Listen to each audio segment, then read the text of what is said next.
Welcome to Healthcare IT Talk, interviews and discussions on the topic of information technology in healthcare and life sciences. This is Steve Chipman, and I'm your host for this episode. Today's guest is Steve Hurd, Vice President of Technology at J2 Interactive. Steve has been involved with healthcare interoperability projects for almost 2 decades. He currently manages a staff of over 150 healthcare IT professionals. Today, I'll be asking Steve a number of questions about interoperability in healthcare. Hey, Steve, let me just start by asking, what is your definition of interoperability in healthcare? Yeah, that's a good one. Because the term interoperability gets thrown around a lot with integration and plumbing and all that sort of stuff. Really, what it comes down to is it's just making all the systems talk with each other, right? If you think about how many different types of systems that you have in a hospital ecosystem, and then how many different systems you have, in the broader healthcare ecosystem once you've left that hospital, and whether it be private practices or ambulances or laboratory, everybody's got a computer and everybody's got their data on that computer. And you would think and hope that all those computers just magically talk to each other, but they don't. And there's different standards, there's different legacy things that are going on. And so interoperability is really, it's the idea of getting these systems to speak with each other, but also getting them to speak with each other in kind of a meaningful way, respecting all of the different things that make healthcare data a little bit different than, say, financial data or logistics data. So interoperability in our world is it really implies more than just that plumbing of getting data from one point to another. It's following the rules that are pretty specific to what we do. And for our listeners who come from a corporate IT environment and are new to healthcare IT, can you explain the difference between what they've come to know as integration and interoperability in healthcare? The easy answer is that it's harder. Integration and interoperability, again, I don't want to get too bogged down in vocabulary. They do mean very specific things to certain people, right? There's all those words out there: integration, interoperability, interfaces, electronic data transfer, information exchange. It's all some kind of plumbing one way or another.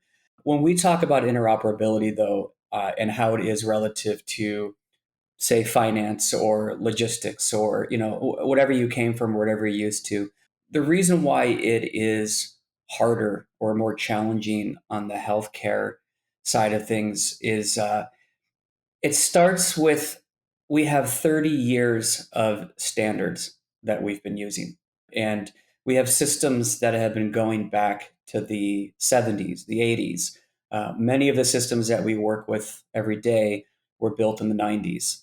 Healthcare, more than any other technology vertical, is probably the slowest to upgrade. Healthcare upgrades are really, really expensive, right? Legacy systems are everywhere for a reason. You very rarely get to greenfield a healthcare application. So they take time to do upgrades. They're dangerous. They take a lot of money. They take buy-in from everybody. So more so than ever in healthcare, do you really see the if it's not broken, don't fix it kind of stuff.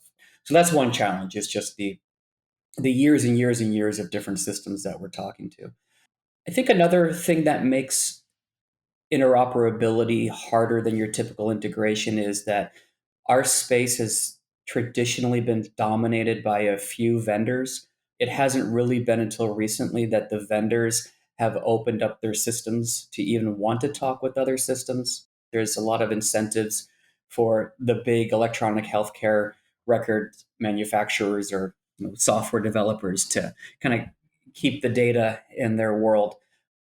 Through some nudges from our government, through overwhelming customer demand, and just kind of the nature of IT systems opening up more, we have started to see some of these walls come down. But typically it has been, just because you can talk to system A doesn't mean you can talk to system B. And then some of the other things that make us uniquely different are patient record matching is very, very challenging and very serious, right? This is the idea that, when you present yourself at a hospital, they take down some basic information about you, maybe your name and address, possibly your birthday, your social security number. Getting your data matched up with what's already in the system That's a really big deal. It's really challenging. Here in the United States, we don't have a concept of, a universal medical record number.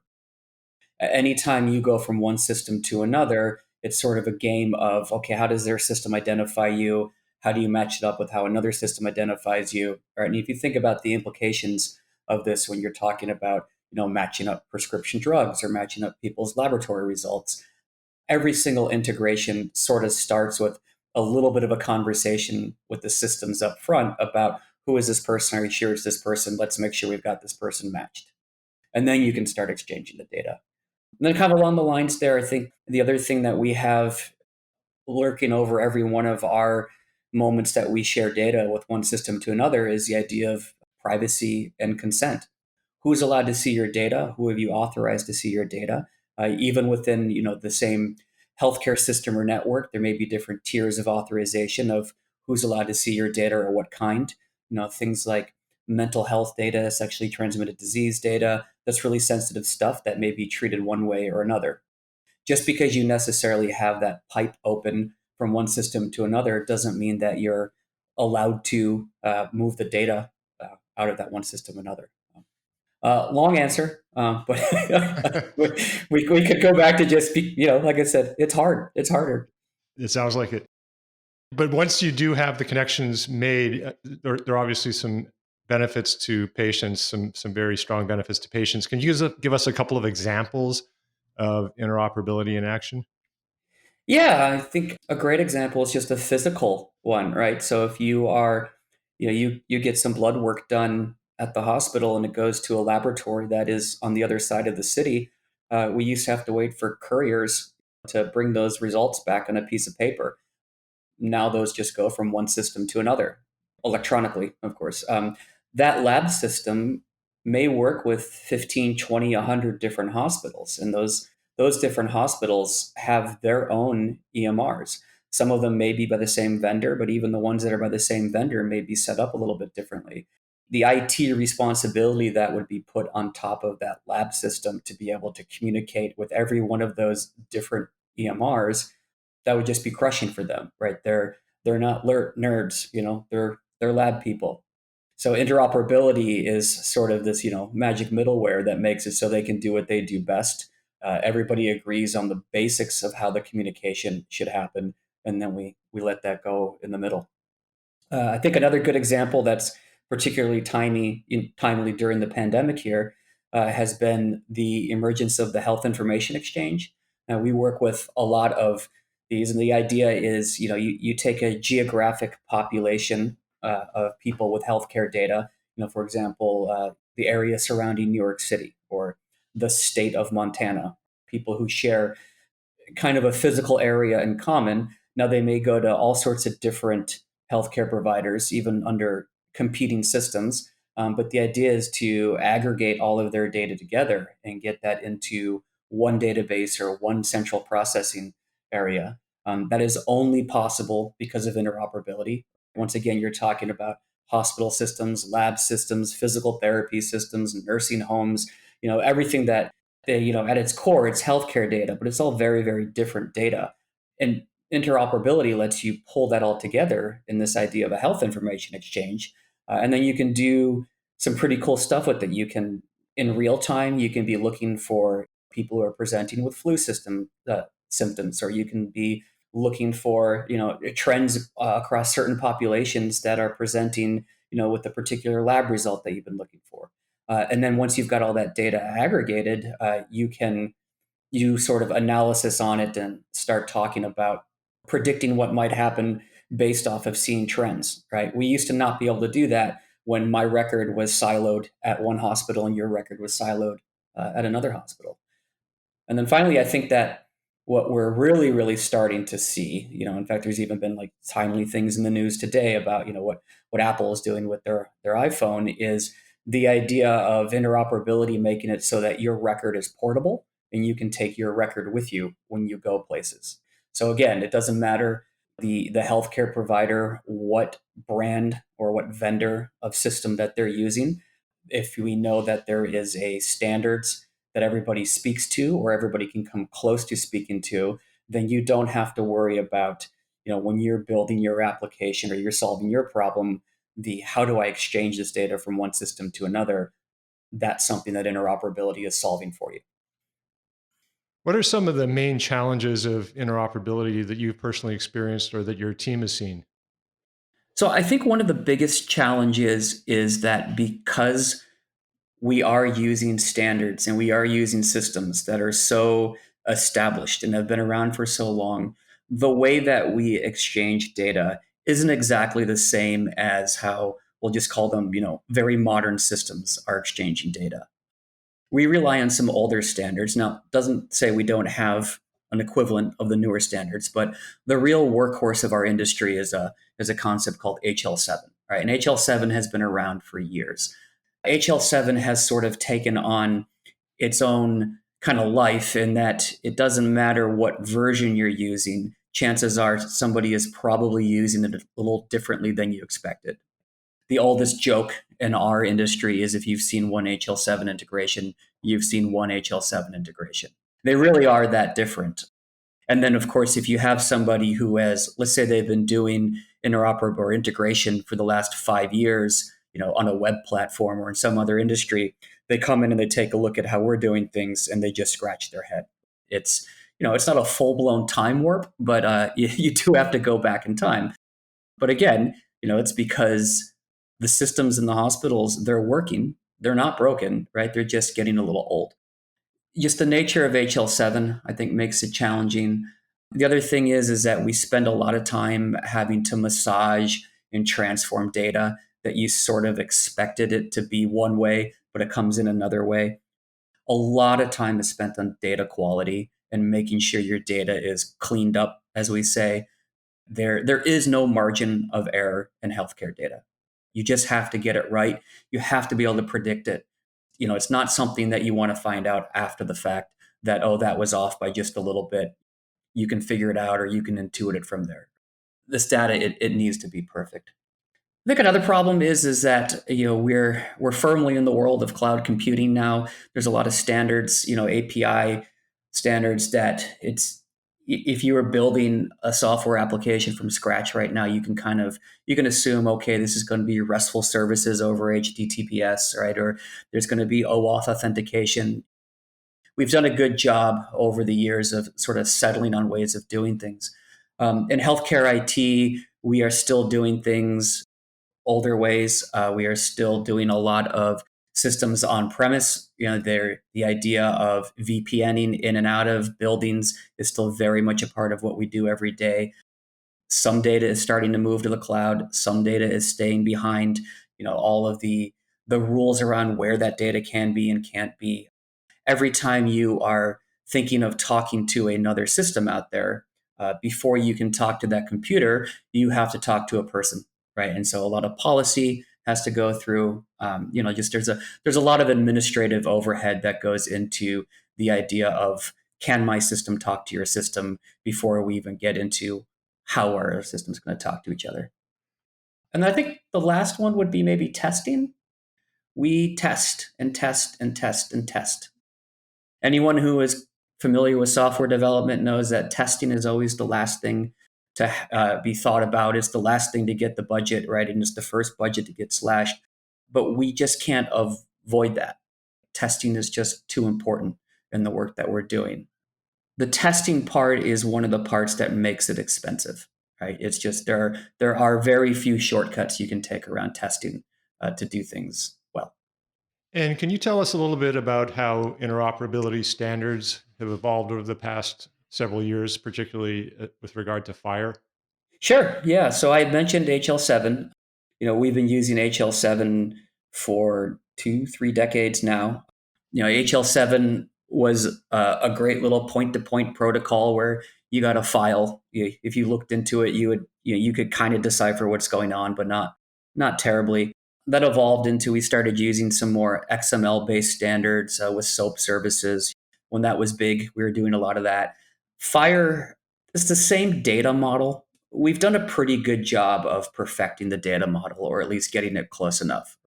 The concepts are still the same in there. If you were to crack open these objects or these databases, you'd see, oh, okay, that makes sense. That's a medication. That's a diagnosis. That's a procedure. Even to non-healthcare IT people, that makes sense. What's changed though is the format. We are now, not to get too technical into it, but we're now using JSON objects over RESTful services. Anybody who's been doing mobile or web development for the last decade is probably shrugging, going, "Oh, of course you are." But that's sort of a big deal for us.